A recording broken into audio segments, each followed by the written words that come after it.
How much is too much of a Snapchat score? Anything over 50K. What if I told you she got 179K? What the fuck? That's what I'm saying, bro. She texting mad people. You texting the whole Bronx right now. Delete that account fully.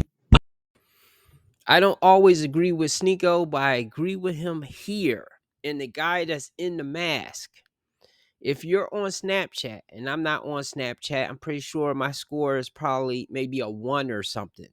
But if that woman has that high of a score, and I didn't even know that's what that means, then abort mission with that. Unless if you just want to be a fan. That's the same way on Instagram. If she has a couple hundred, maybe a couple thousand followers, fine. Even though I know that's my competition, but once it gets to the point of she has like 100,000, a million followers, forget about it.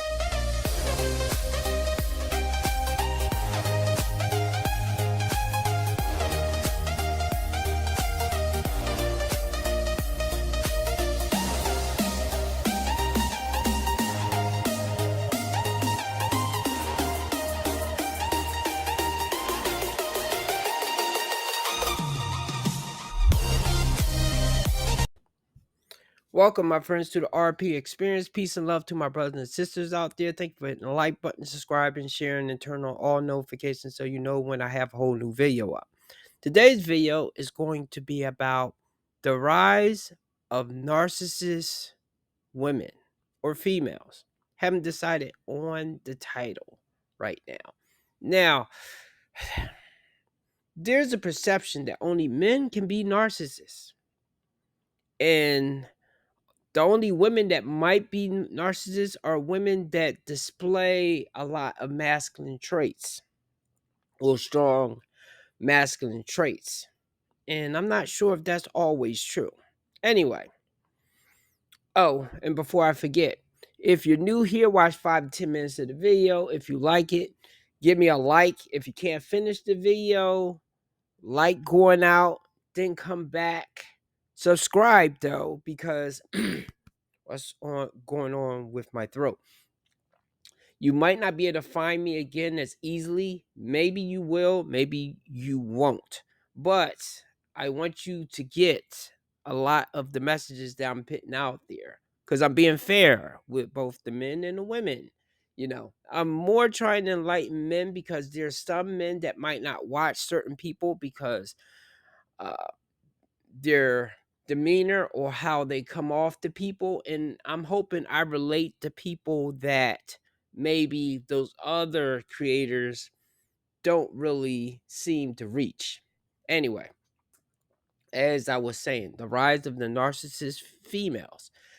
Look, it's narcissists on both sides. And also, I don't always believe you can easily classify someone straight as a narcissist and someone straight as an empath. I believe a lot of times, just like I believe men and women both have masculine and feminine traits. You know, now of course, as a man, you want to have more masculine traits than feminine traits. In the same way, vice versa with women, you want to have more feminine traits than masculine traits. But sometimes people tend to get more on one side than the other, and that's not really their gender. Not that there's anything wrong with that. If you find your place in the world and you find someone that I guess evens you out, but when you get in a relationship with the opposite gender, you run into problems, because women may not like to admit that there are gender roles, but there are gender roles because there's fully classified for men to do certain things. Women want to be free to do whatever they want to do. And that's where the narcissism with them tends to kick in, because the entitlement, and of course on social media in real time, they can see a false narrative of how many options they have, even though most of those options they don't want. But the thought that a lot of men want them pumps up their ego, you know. So anyway, I have a video here of how to see how women can be narcissists in a different type of way. Whereas men can tend to be more aggressive, but women tend to be more passive aggressive, or they tend to display in ways that we don't usually talk about. Avoid girls who do any of these things. She's always on her phone when you're together. If she can't stop texting or gramming when she's with you, then she is not prioritizing your time together. Basically, if she can't disconnect from her phone when she's with you, you should disconnect from her. Now, this is why usually I find it funny when women will put down men that play video games. And of course, hold on, there is it should be a balance there. So a guy shouldn't be on his game, especially when he's out of the house in his 20s, 30s, 40s, playing the game 24 hours a day. Now, of course, though, if he's on vacation, he's single, that's what he wants to do, then leave that man alone. But if he has responsibilities and things like that, yeah, he should not be on a game like 8, 9, 10 hours and things like that. However, while there will be women that will look down on men that play video games, a lot of you got your own video game. And what is women's video game? If they're not playing actual video games, that's why I would probably say if a guy likes playing video games, get a woman that does a similar thing. Anyway, a woman's main video game is her cell phone, which is attached to her hand, like glued to her hand. That's why usually, which I don't freak out if a woman don't respond to me, but I know she's on her phone, and she saw the notification. So it depends how long she takes to respond to me. But but this is a turn off to me if I am out with a woman and she's on her phone constantly, because I'm like, what is you talking to a Chad or Tyrone that you're going to see after me, after I took you out to eat or something? Like, oh no, no, no. That's not, we are not playing that game. Okay? So, not to say that all women do that. I'm just saying, when you're on the phone constantly, now is one exception to this, which, as most people that watch my videos will know, I don't like extremes. And so if a woman or a man is on a cell phone in his business, like let's say they're a social media influencer and they are just checking to see if they have likes and stuff like that. Of course, though, it's okay for you to say like, okay, is a watch pot never boils. So put the phone down and then come back to it maybe an hour or so later, and then maybe you'll be surprised at the amount of likes or something that you get by then or something. So in that exception, if it's like a business type of thing that they are doing, then I understand. But if they're just chatting with people on social media while they're out with me, then maybe they should hang out with them and I should hang out with somebody else. She always sends you blunt one-word responses like K or whatever. The only time a K response is acceptable is when you say something like, I'll be outside in 5. Other than that, it means she's not trying to engage, which means she doesn't deserve your engagement either. She's dismissive or rolls her eyes when you speak. I don't care how hot she is or how much spandex she's wearing. She doesn't respect your thoughts or opinions or allow you to be vulnerable. Onwards. Well, she's right there.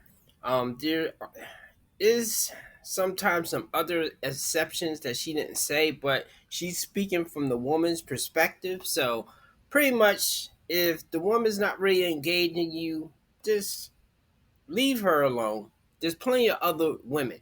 And I will say, if you are struggling with women engaging with you, then you have to raise your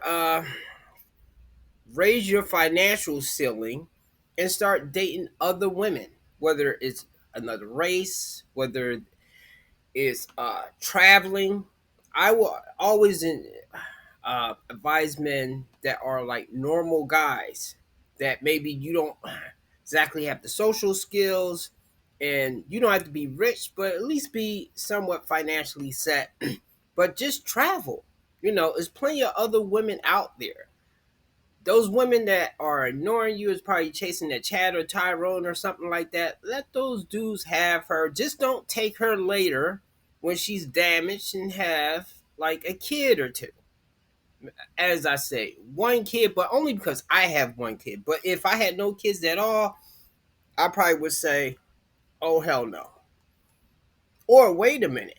Actually, I have a different strategy now. But I'll say that for another video. It is a generation of narcissistic women. And what's happened is the rise of social media and the rise of online dating and the rise of feminism has taught women that they are not to blame for any poor choices. Every poor choice is glamorized. So if you want to be a sex worker, it's great. If you want to post in bikini pictures online, it's fine. If you want to be in it, every poor choice is glamorized, and every internal reflection is seen as gaslighting yourself. So they've even got terms for internal reflection to prevent it happening. And so what will happen is they are trained to not reflect on themselves because we've been told we've been oppressed for so many years. Now it's time to make sure we project. And so we don't take any accountability. And as a result, when we get into relationships, if we don't feel completely soothed all the time, he must be a narcissist. He must be a manipulator. He must be gaslighting. He, rather than I. We've created a generation of narcissistic women. I'm going to see if some of you pay attention to detail. If any one of you have noticed something different in the last clip that I did, I want you to put a comment down below. You will get a prize or a shout out or something. Anyway, about to wrap this video up. Pretty much she said it. And this is why when because I see this on Facebook, which I'm not on Facebook that much, but whenever I go on there, I will see certain types of posts. And I'll see a post of I think the other day I saw a post of a woman complaining that women get blamed for everything. By who? Now y'all starting to get held accountable for certain things now. Oh, okay. I think it was about a woman that she chose a guy that she had a baby with, and it was like taking blame off of women choosing the wrong guy or something. Hey, maybe he chose the wrong woman. You ever think of that? But it's plenty of posts, and I'm pretty sure it's like thoughts out there, especially by the women and even by some of the men.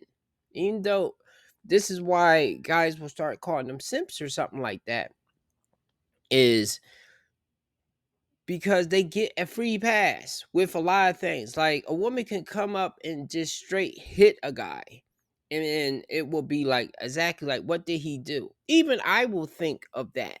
But see, I'm thinking of it because I always believe is a cause and effect, that something had to have happened for that to had happened.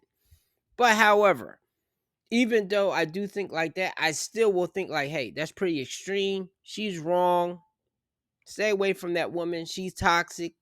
But I'm always like, I'm not letting anybody off the hook. Like, if the guy like cheated, or either he embarrassed her, or he did something to push her buttons, she didn't have to react like that, but he did something.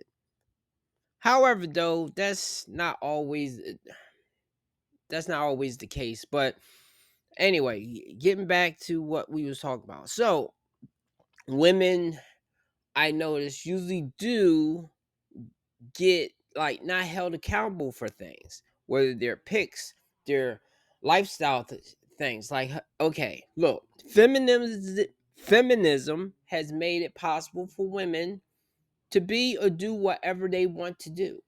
And I kind of support that in a way. Everybody should have freedom of choice. Even though as a man, I feel a little boxed in of what I can or cannot do. But anyway, for women, yeah, that's a good thing. But however, though, every choice you make, though, has somewhat of a effect later. So if you choose to be a 304 or be sleeping with every dude on the block or at the job or something, then you can't expect to get a decent guy. I'm pretty sure you will say that, oh, okay, well, the past is the past. Okay, whatever.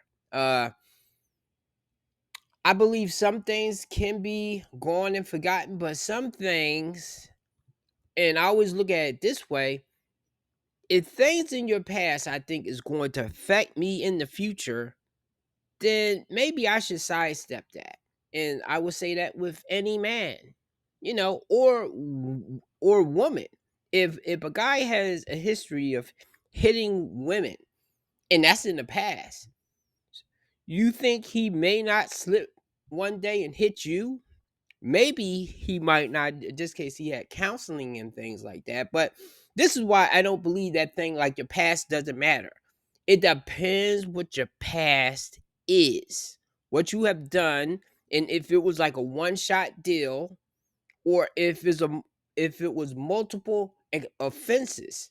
And then some things are still kind of unforgivable, kind of like if you took advantage of a young child or something like that.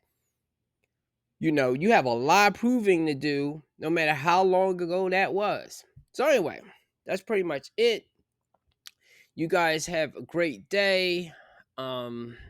Women, look, I know it's not all of you, but a lot of you need to be called out, so that those of you that do not do this don't think that, hey, let me just join the crowd. Let me be toxic as well. No, don't do that.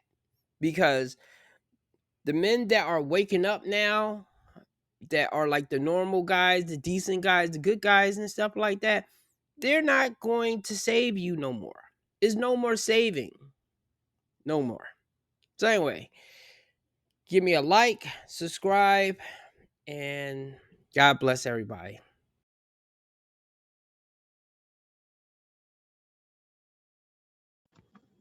You can't take women from two different societies and compare. Look at the divorce rate.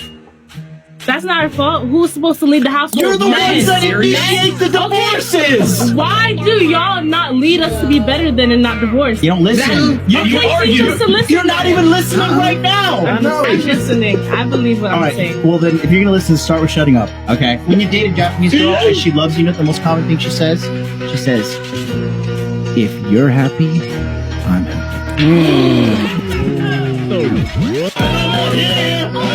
Seriously, do you see how she mocked it? That was true femininity, but American women think that that's just some kind of a joke or that it's a caricature. And you said that women in Japan, like, those are the only true princesses that you've seen. You don't act like a princess. How? You've seen me for like, what? You act like a Dairy Queen.